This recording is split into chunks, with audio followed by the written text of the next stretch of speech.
they wanted to buy a very nice house, the best house they could afford, and the best houses they could afford were going to be in white neighborhoods, because segregation locked African Americans into the worst housing that a city had to offer. In 1925 Detroit, racial discrimination was rampant. The city, a hotspot for the urban revival of the Ku Klux Klan. Against this backdrop, Dr. Ocean Sweet, a successful physician and the son of a former slave, went house hunting for his young family. And what they found was that realtors wouldn't show them houses. They had trouble finding a house. Until they found 2905 Garland Avenue, the nicest house on the block, whose white owners were willing to sell it to them. Also understood that in 1925, in the summer, moving into a white neighborhood was a dangerous thing to do. And Dr. Sweet, who was from the South, he was from Jim Crow, Florida, especially understood that.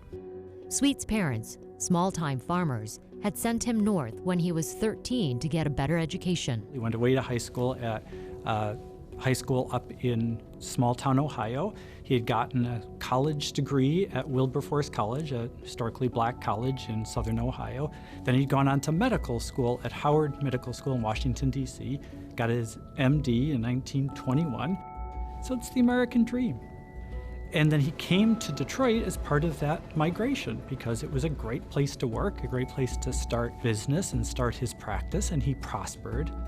Sweet also started a family, marrying Gladys Mitchell, a young woman from Detroit, who gave birth to their first child, Eva, in 1924.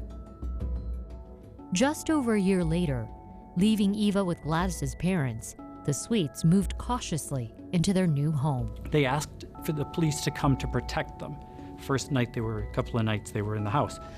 But they didn't trust the police because the police department in Detroit was a major center of Ku Klux Klan activity. So they also planned their own defense. They got some of their family and friends to come into the house with them first couple nights to protect it. So all together they got 11 people. Dr. Sweet, Mrs. Sweet, 2 of his brothers, a cousin, and a bunch of friends. Sweet had also brought along a huge cache of weapons that he had collected the month before. Rifles, pistols, and shotguns, along with hundreds of rounds of ammunition.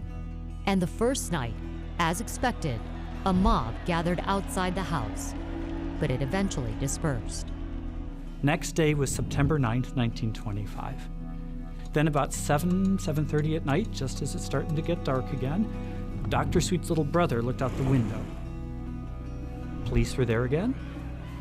Mob is there again too. So it's all starting again. Men raced upstairs, they grabbed the guns, which were in a closet up in the hallway upstairs. Dr. Sweet took out a handgun. And he thought, well, I should check to see if it's loaded. So he tried to check, and when he checked, he realized his hand was shaking so badly because he was so scared and he was so tired. So he went into the front room and he lay down on the bed.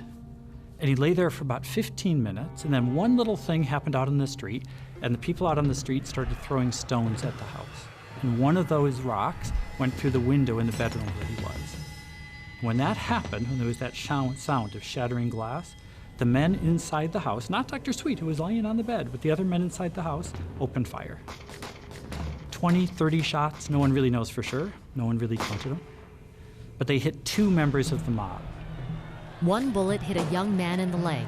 Another went straight through the back of a second man, killing him on the spot.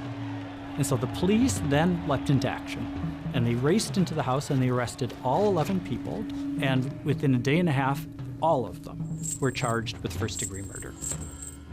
James Weldon Johnson, the head of the NAACP, learned about the story and raced to their defense, enlisting the help of Clarence Darrow, the greatest defense attorney in the country. He used this incredible level of language, which was his great skill, to say to these white jurors that they had to understand what it meant to be a black man in the American South, what it meant to face the fear of white supremacy and the great fear of white violence, the possibility of lynching. To understand that fear, and then to say, that's what's coming north. It's being built in Detroit. and you have to stand up to it.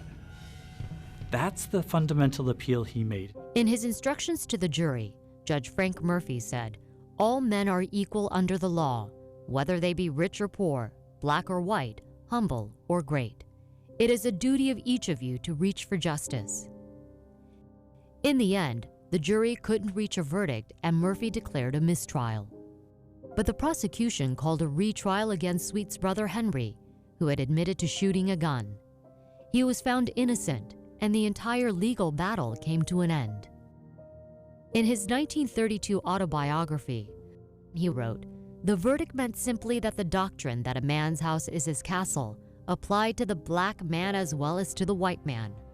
If not the first time that a white jury had vindicated this principle, it was the first that ever came to my notice." Today, the house at 2905 Garland Avenue is commemorated with a historic marker.